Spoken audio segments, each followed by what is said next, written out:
Hey guys! Kain tayo. Ang ulam natin ay dinengdeng. So, lami kayo kung sudan guys, no? Sobrang yummy ng aking ulam ngayon. Dinengdeng. Napulaan na ta og McDonald's, kaya magdinengdeng na tayo. Sobrang sarap ng sabaw. Sinarap ni Diyos ang mga okra ko guys.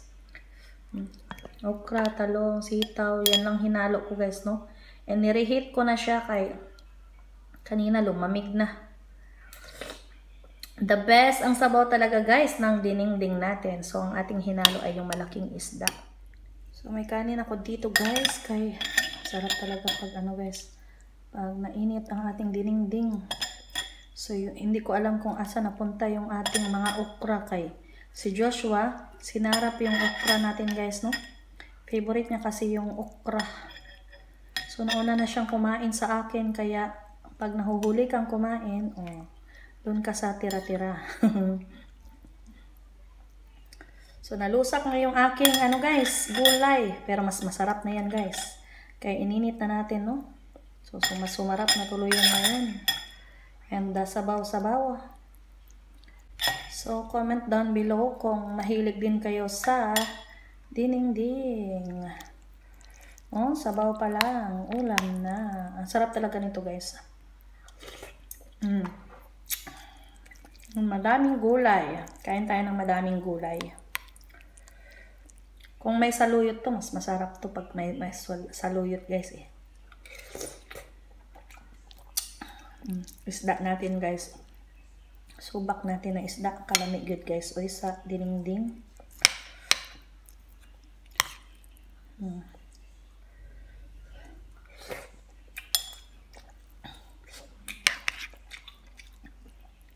Nalusak na ang aking okra guys. Malapot na, malapot na.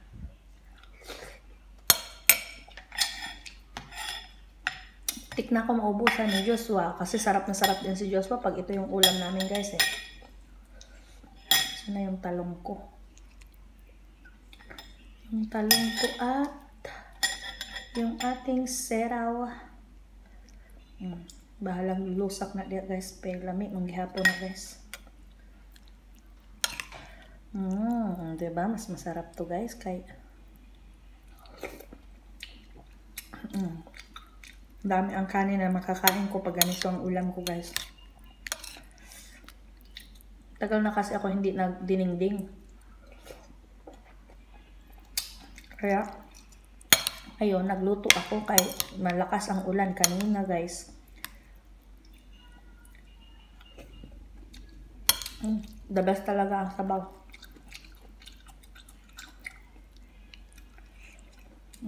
Na lambot na masyado yung okra natin guys. Kanina ko pa kasi ito naluto, tapos ininit ko na lang ngayon.